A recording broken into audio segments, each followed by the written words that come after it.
Welcome to Playing with Perspective, the suspended animation podcast, where we hear real stories from real people and we tackle all sorts of fun topics in the areas of business, marketing, entrepreneurship, mindset, the arts, and, well, life itself.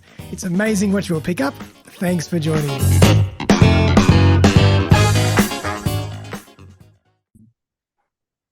Well, welcome back, everyone. Another fantastic episode of Playing with Perspective, the suspended animation podcast.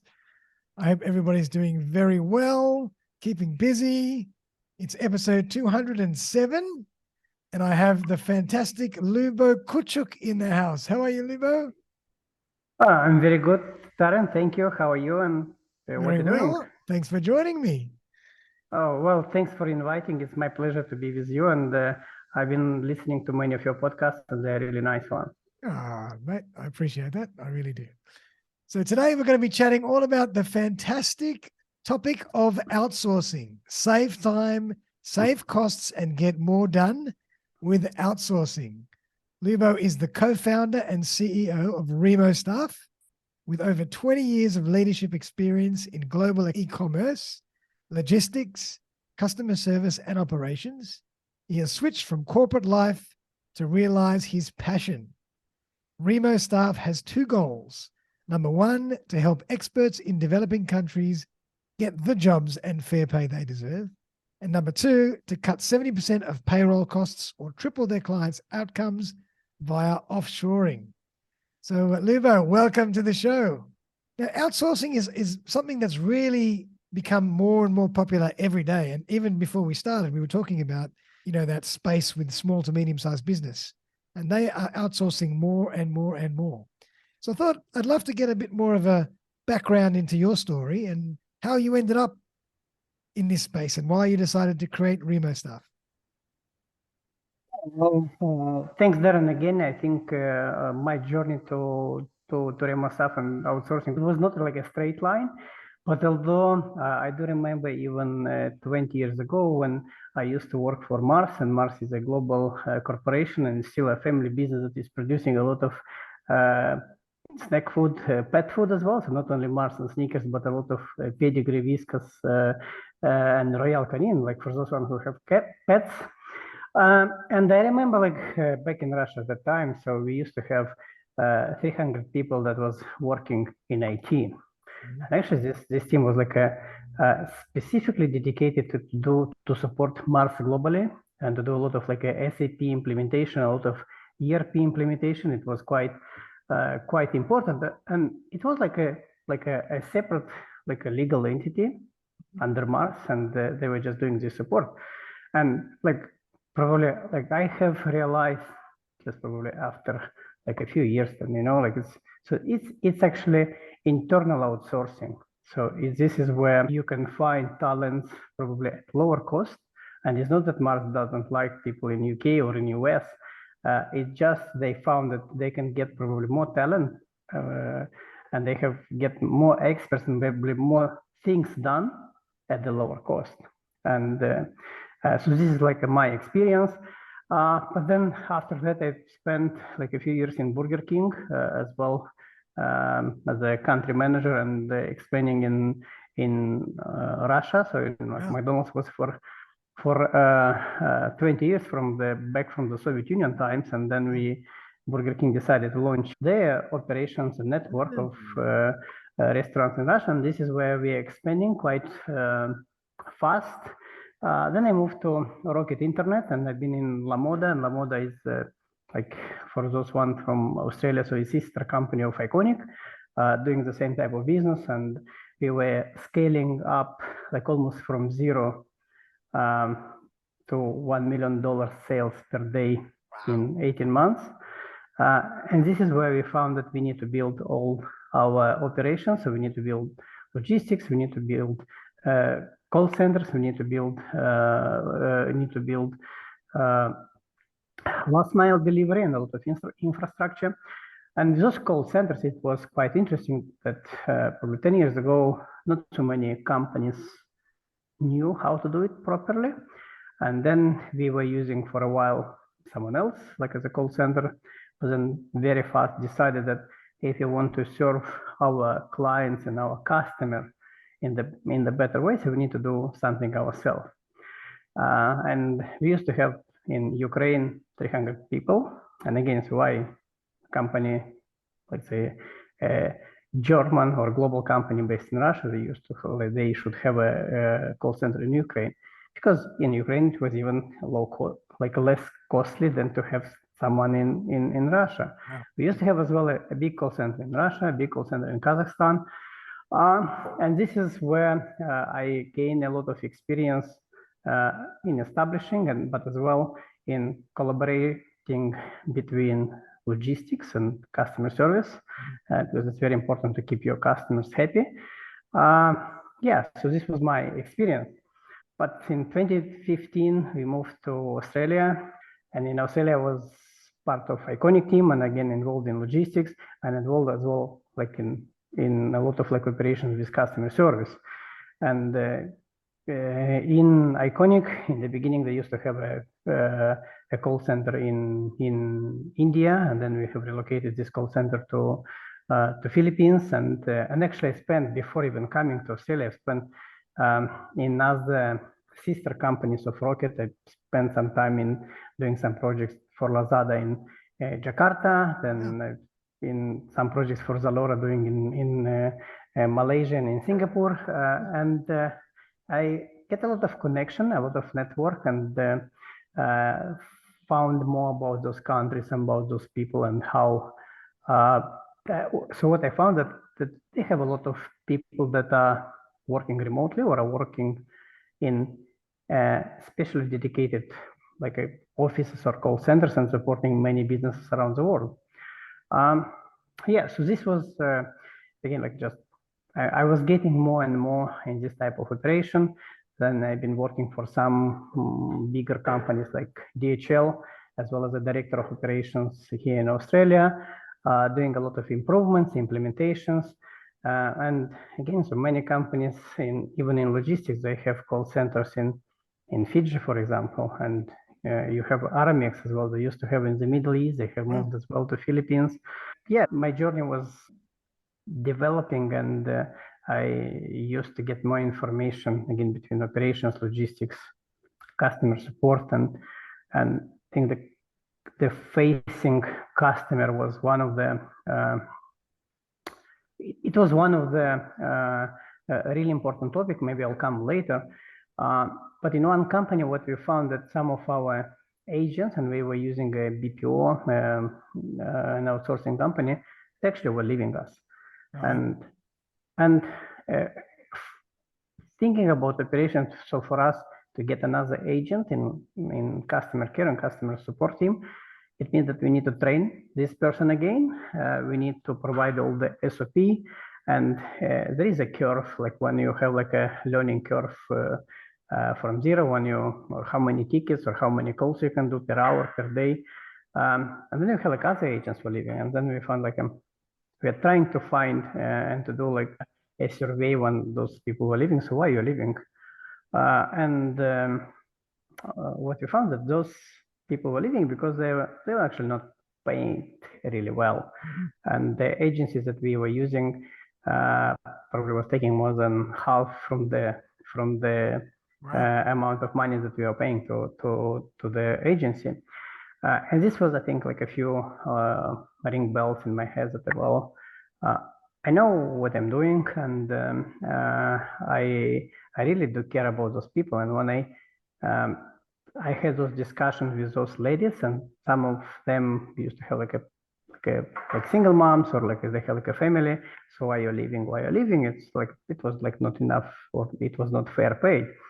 And the decision came, well, we need to create something different. I want to create something different. And the biggest differentiation that is we really do care about people, and we give them jobs, and we are providing them a fair pay that they deserve.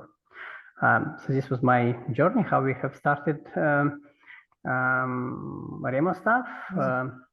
And how many years has it been now since you started RemoStaff?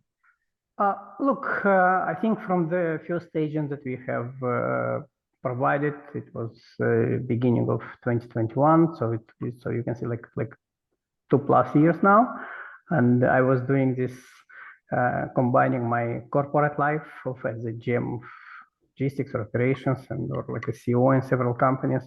But from January this year, I'm fully involved in RemoStaff, and again, yeah. Awesome. What a journey. So you recognize the power and the value of outsourcing and, using skills in other places. And so you decided that that's definitely something that you want to pursue. Yeah, I think, yes, that's right. So I know the industry quite well, and especially because I used to be involved in a lot of e-commerce, logistics related companies. And with this operational background, I understand how to make something probably better and more efficient.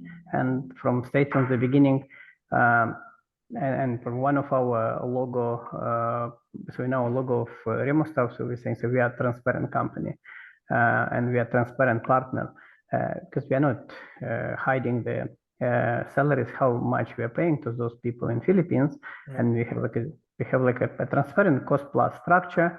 This is a salary, this is our equipment fee, this is our management fee, and we take care about all the legal and government regulations. We do care about everything, and then this is the cost that we provide the service for a business in Australia.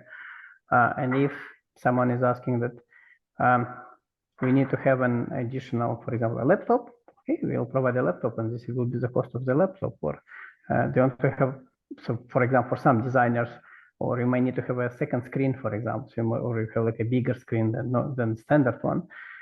So we're not hiding, we're showing, okay, well, a screen will be, or to rent this monitor or second screen will be another, I don't know, $10 per month, for example, and this will be a transparent relation.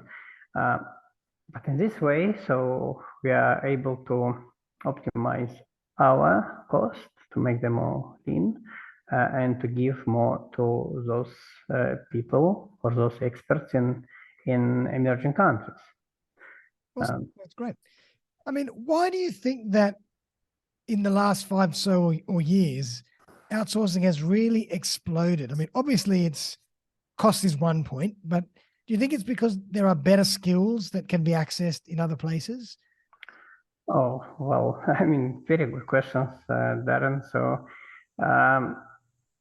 look, if you think about the history of outsourcing, and I mentioned like, so with Mars example, or with GFG or Lamoda or Rocket Internet example, so we are doing like like in-house outsourcing. So we are moving because we used to have like our other legal entity in other countries. So this is where we are able to have those teams and to create those teams. But if you think about the history, so yeah, it's like Accenture. So it was one of the first biggest companies that is using outsourcing. It's using more than 30 years now. Wow. Amazon is using outsourcing. I think IBM is the biggest global employer in India.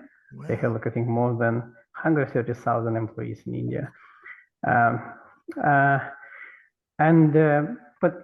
But you know, it was quite funny to find when I came to Australia that ANZ, for example, they used to have their first team of 400 people in Bangalore in India in 1989. So, you know, I was going to school at that time. I'm sure probably you as well. Like, Me too. And they already, you know, like because like, number one, okay, well, we were not able to find those type of experts in Australia, one, like, and second, it is more cost effective to do it there. In terms of evolving, and your question, so why it was developing like 5 years probably back, it's I think it's development of technology.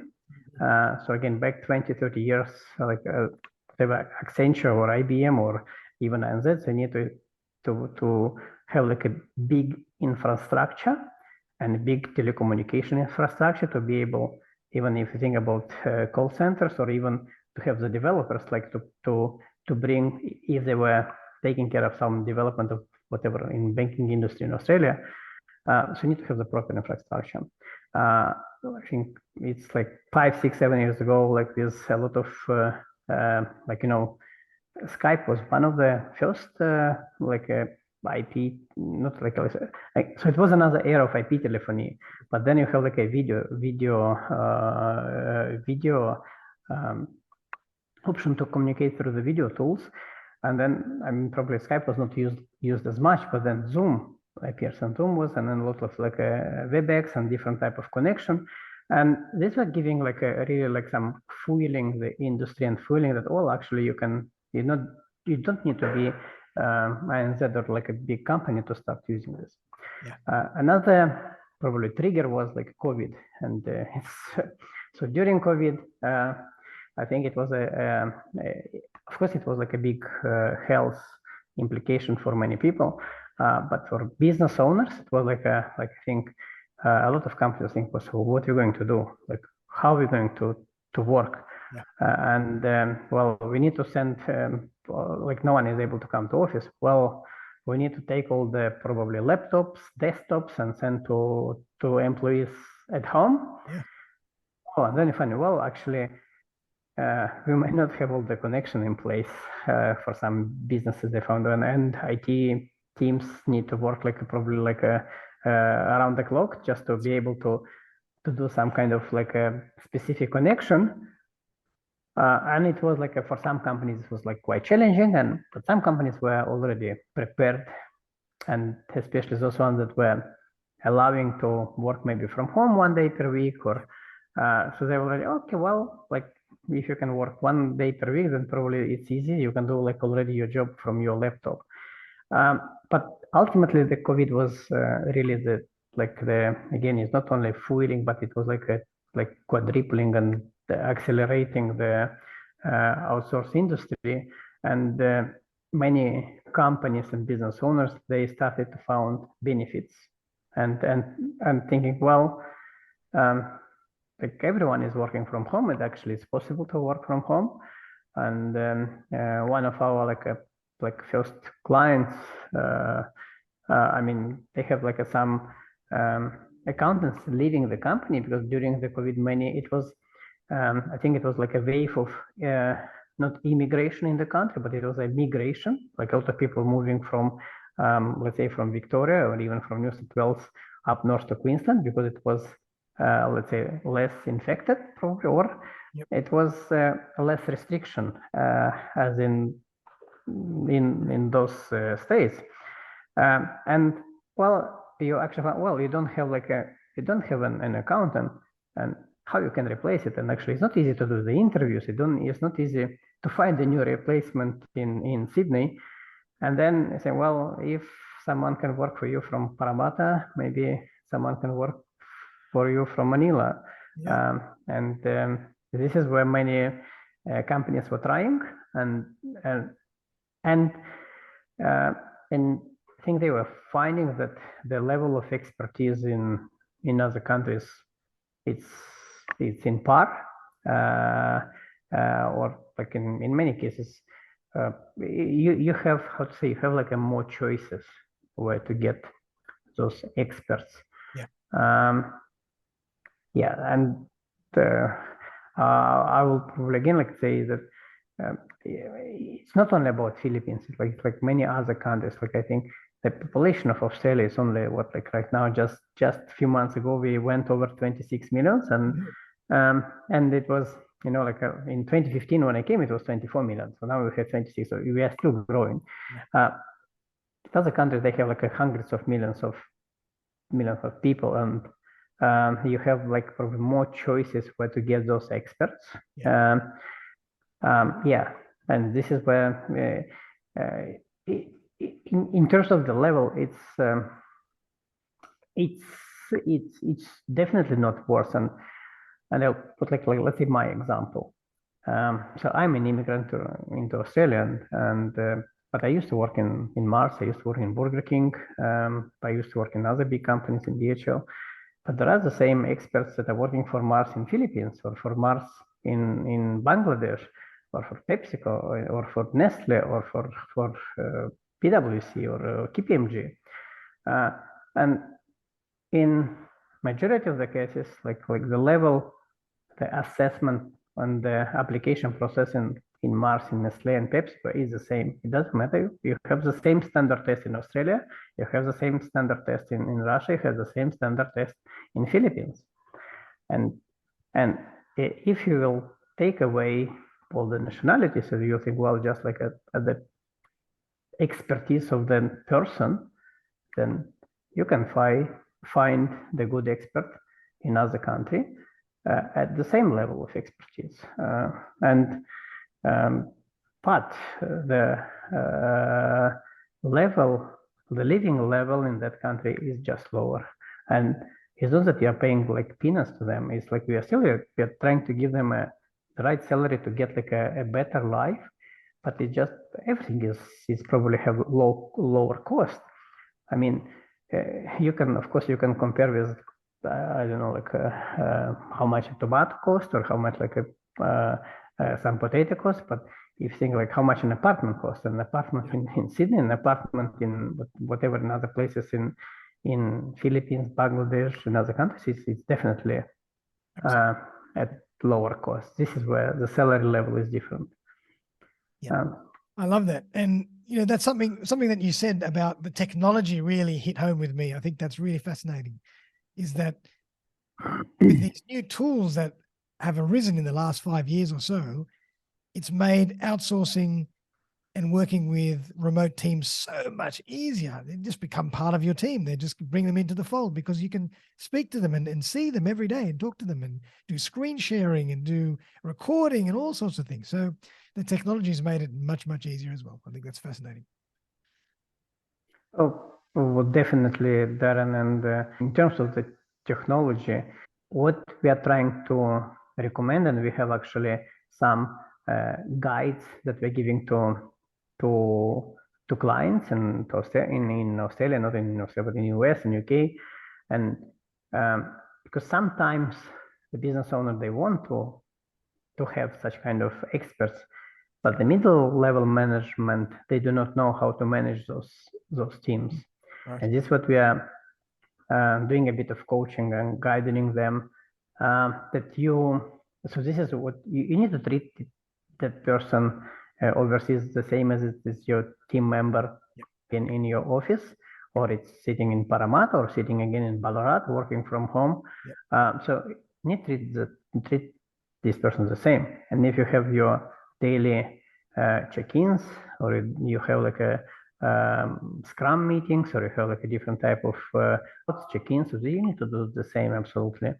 If you have your team lunch, or even like, so right now it's like a weekly some kind of stand-ups or like a round-ups meetings with your team, well, you need to put it in the same in Zoom or in whatever in Teams, and you need to share the same successes. You need to share challenges. You need to share what is happening in your company with your remote team, and they will know, and they will understand more what you want to achieve, and they will support you in a better way. But technology, it's again, you're right. So like nowadays, I mean, I've done yesterday a presentation regarding, so like it was like a topic like from the first industrial revolution to AI, to artificial intelligence. And I've done like a lot of researches in this journey, and probably in our companies we are utilizing probably more than 20 different AI tools right now, or technology tools. And then one of the probably the most important that we recommend to everyone else is you don't need to write right now like a long SOPs. Like it's like, because I remember in my previous operational life, so we had like an SOP could be like I don't know 5-6 pages. And well, it's too long when you read it. Like it's very difficult to follow, and we try to put a lot of like pictures, images to make it shorter, to make it like 2 pages, like 1 page.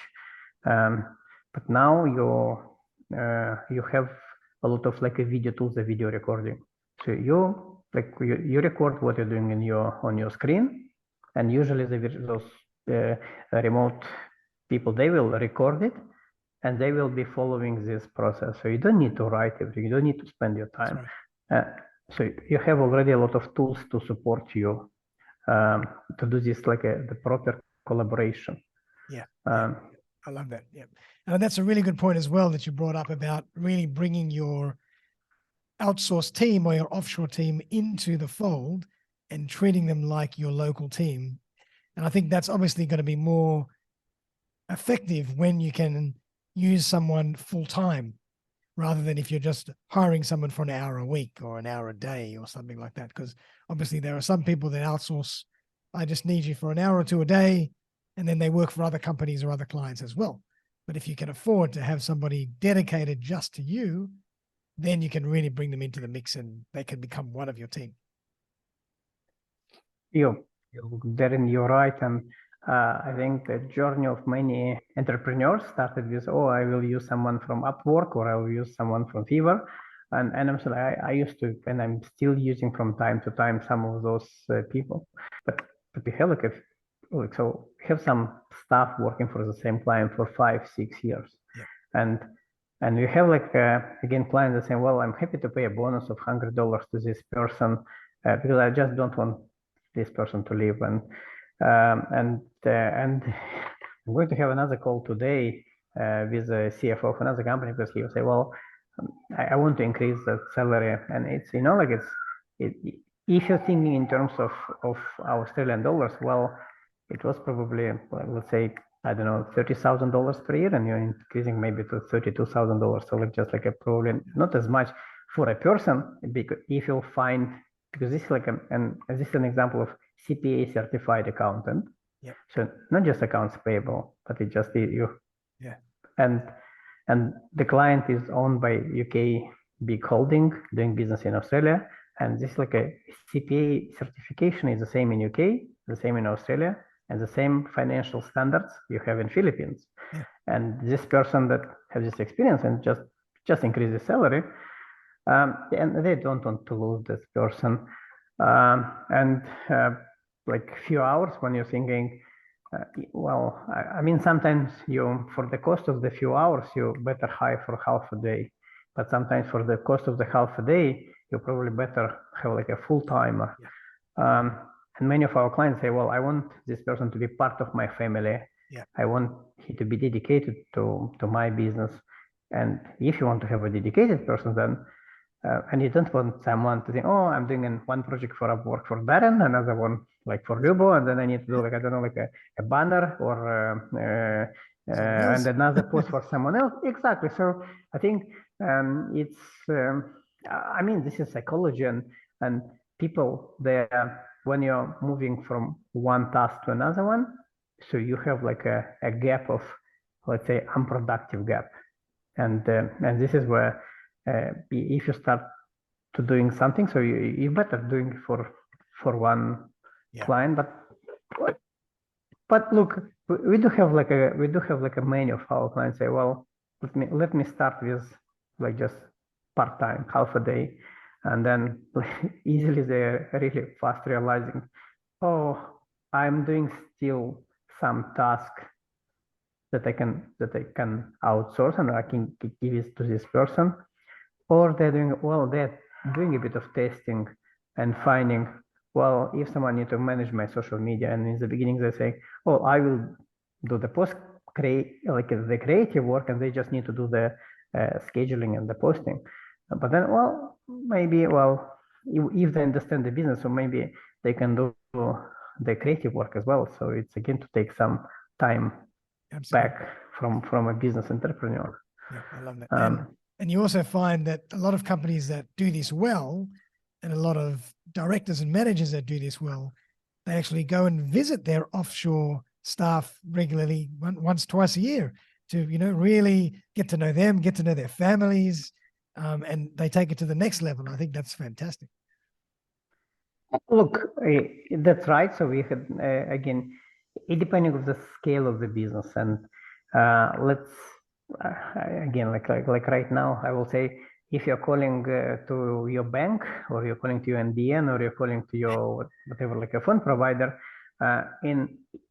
if you get someone to reply to you on the phone, and most probably they will not be located in Australia.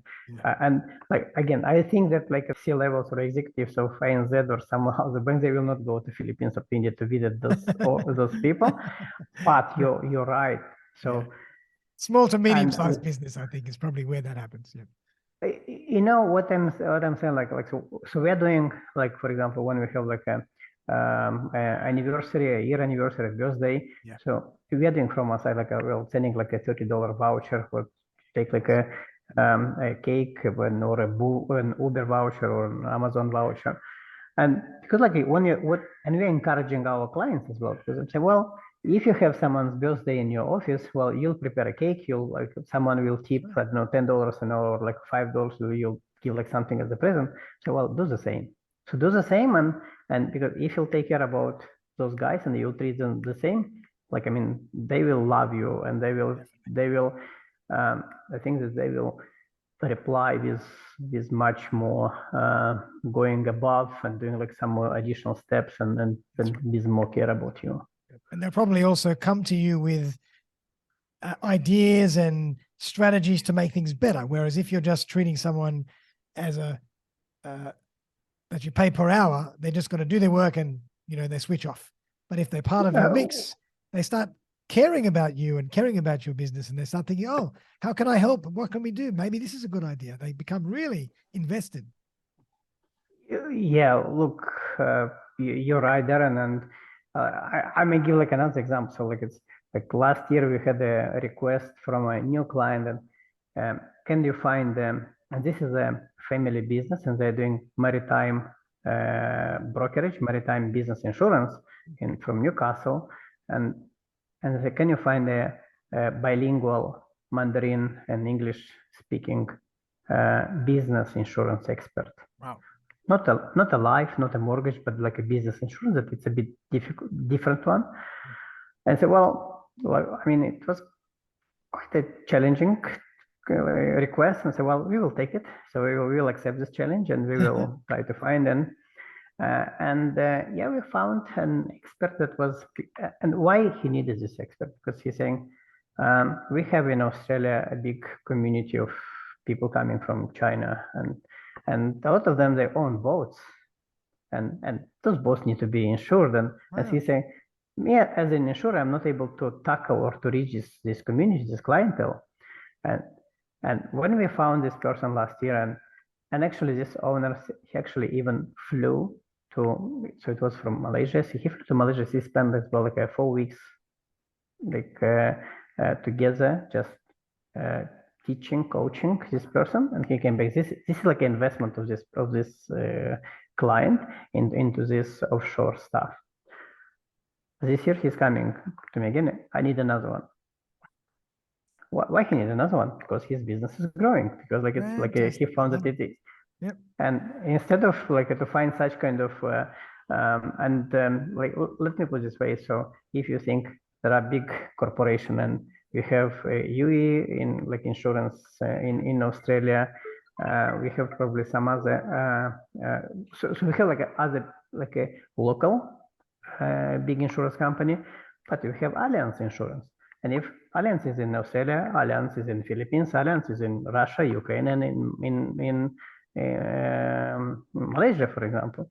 And this is what we can get some experts that, and again, the level of business insurance in Allianz is the same globally. That's correct. And if you get those experts, like sometimes they have like a bit more qualification than, because if he used to be like a team leader in Malaysia, so he definitely know how to probably better reach the Mandarin speaking clientele, explain them the needs of this insurance, benefits, and to find the differentiation. I love it. What a great story. Fantastic. Fantastic. And so, Lyubo, tell us a bit more about RemoStaff, how you work, and do you specialize in any particular area? Look, we have started our specialization with e-commerce industry. We are supporting like several big marketplaces in Australia and big online retailers, and this is how we started, because we have as well like a very deep understanding of who is the right expert for this type of clients. But ultimately, right now, nowadays we have, and again, this is our probably the main focus and the main expertise. But as I'm saying, so we are providing experts for insurance companies. We have as well, we are very much specialized in accounting. We are providing a lot of graphic designers, so we are providing, again, if I say like a back into accounting, so again, some companies have like a 5, 6, 20 people just working in accounting and doing, because again, it's the same principle, financial principles, the same financial accounting principles. If we need to use in Xero or a QuickBooks for a small or medium or different Oracle or SAP, so we'll find those type of experts. But we have some really like interesting requests. So like, can you find a fraud prevention specialist for a business that is doing a lot of transactions like with clients' credit cards? And I think the expert that we were found in Southeast Asia, she has much more experience of type of frauds and how to prevent the fraud that you can find someone in Australia. And as well, it was like, I think it was like, it's like under 30,000 per year for such kind of experts, when you'll probably find it will be more difficult to find in Australia and definitely more expensive. We have as well like well, can you find a Salesforce application integrator? And this is like, it's so we are exploring, so we have we are bringing more and more IT experts right now, and for such kind of expert in Australia you need to pay probably, I don't know, 150, 170, but then you think, well, plus superannuation, plus laptop, desktop, office, it's easily coming to 200,000, and we are finding such kind of experts of maybe $6,000. So it's and this is where I mean, again, to probably exploring your question. So it's we have a part of a lot of AI tools. So we have more than 400 different tests right now to be able to assess the right person. We have AI tools that are doing like a video interview instead of us. Oh, wow. And this is where, from the big pool of experts we are doing, we have like a funnel one. Well, you need to answer to you need to get done 3 or different tests, and we have like right now, like when I was looking into this, like a list of tests, we have like a Fibonacci. So like I remember like a Fibonacci equation was quite a difficult topic that was not resolved for like several hundred years, and now, well, I can do a test for someone on this like a Fibonacci sequence, or some kind of like a JavaScript or in Python or C+, or in accounting principles. So those AI tools are helping us, again, first of all, to optimize our processes and make them lean and less expensive. But I think what is more important, to find the right candidates, shortlist them, and to provide them to our clients. And our success placement rate is over 95+%. So it's so it means that when we'll provide 3 candidates to a client, he'll say, well, I want, in many cases, he'll say, I want all 3 of them. And we have sometimes like, again, some examples. So we are working with some clients that, well, I need to scale for Click Frenzy, Black Friday, Christmas, and then I need to scale down after New Year.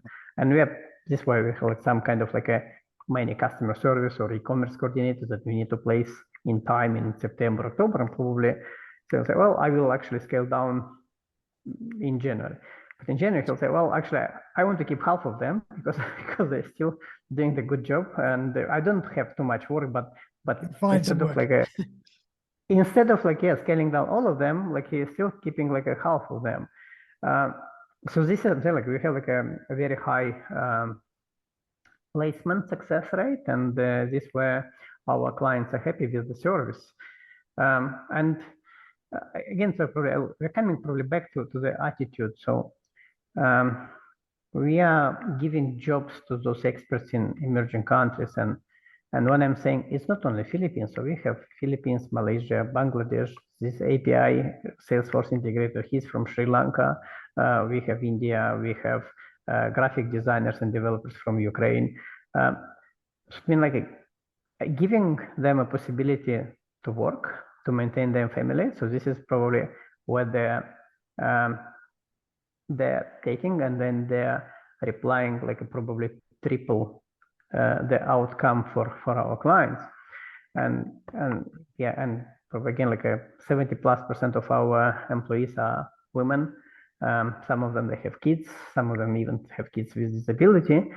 And again, so like I know that like, and so right now we're getting better experts because many companies are forcing them, even in, let's say, in Philippines, like you need to go back to office. And what I found in the past, that many of them used to move from province to big cities and live in dormitories like 14, 16 people and doing like a shift work, and just to get something and probably only half paid that they deserve, and then to send money back to their families, and maybe once or twice per year for Christmas, and maybe once again like to come back to their family. So now I say, well, you work from home. We're giving you all because we are able to provide you all technology. We'll provide an additional screen. We'll provide an additional chair if it is needed. So you work from home, and because we're giving them this possibility to stay close to their family, to their kids. Again, their loyalty to our clients is like it's incomparable with when you have someone, let's say, that may work from office. Let's put it this way. So you're finding a lot of people that are working for some big companies will actually leave their companies and work for you at home because of all these benefits. Yeah. Fantastic. Every day I'm getting some, because of the first reason when we get an applicant, so why are you applying to us? Because like when we're advertising, so say it's work from home, and they think I don't want to go back to office, and I don't want to commute. And I'm not sure if you've been in Manila, they have like a lot of that, like a gypsy or like small mini buses, like with open windows, and put like 20 people, and sometimes you need to commute like 2 hours to go to office, or then you need to go 2 hours back. So you're spending like 40 hours per day, just maybe sometimes 6 hours, like some people, just to go to get a job. Or so if you have such kind of possibility, or you work from home, so what will be your attitude? Like what, like Of course.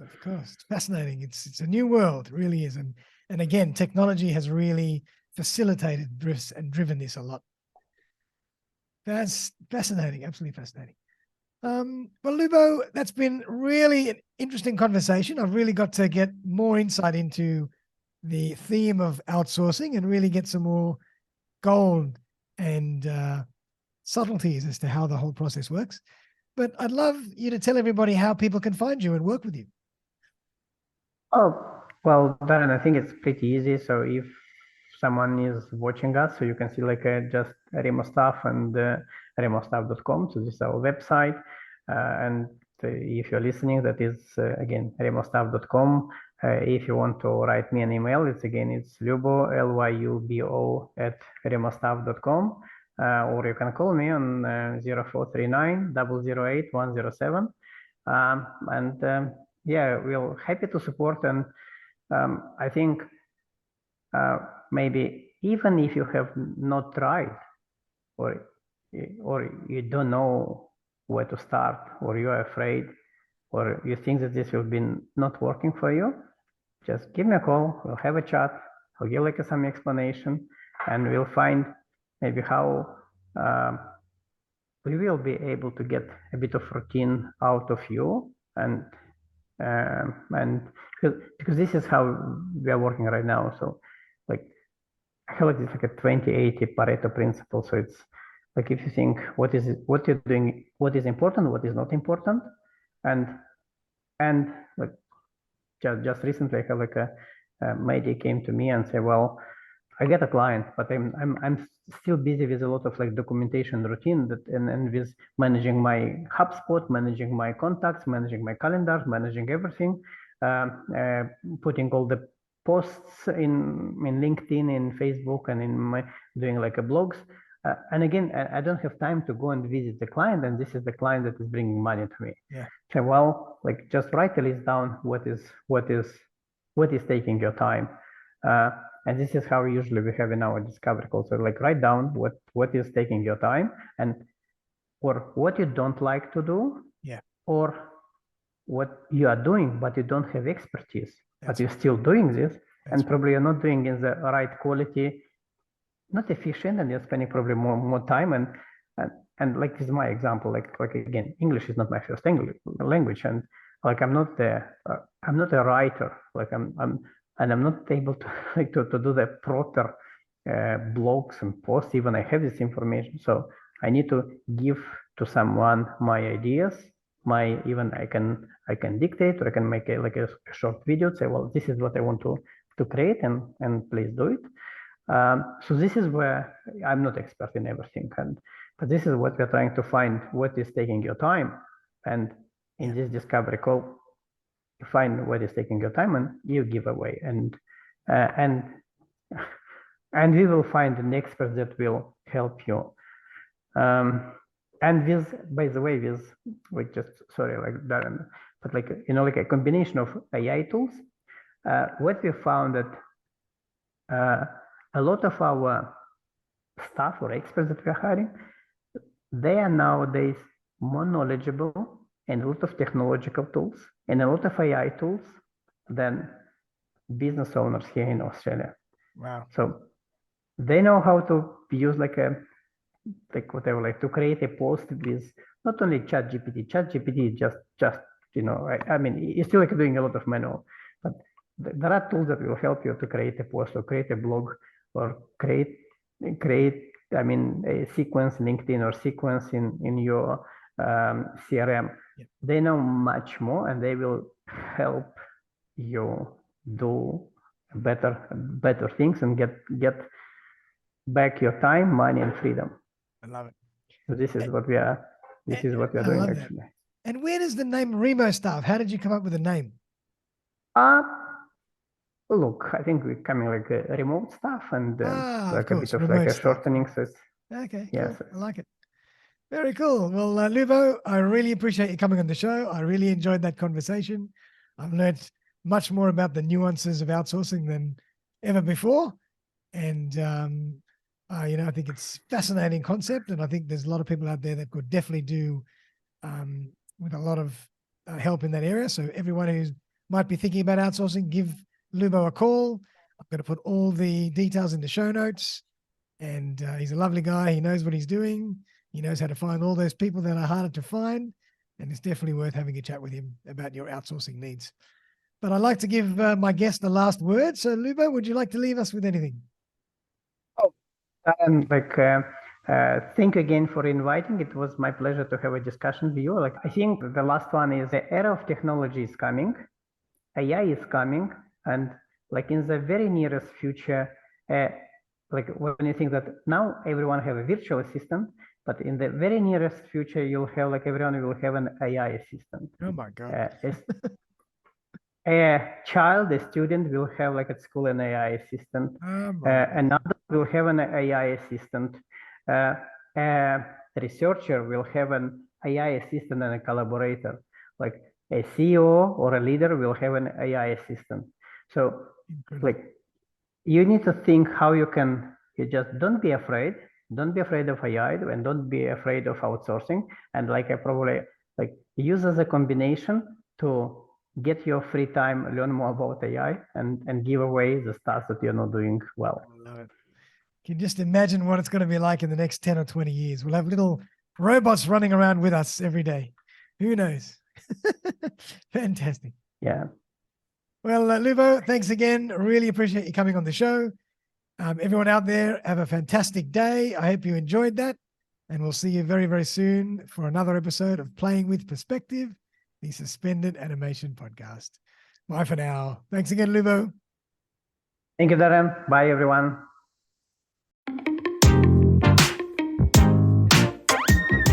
Thanks again for joining me for another episode of Playing with Perspective, the Suspended Animation Podcast.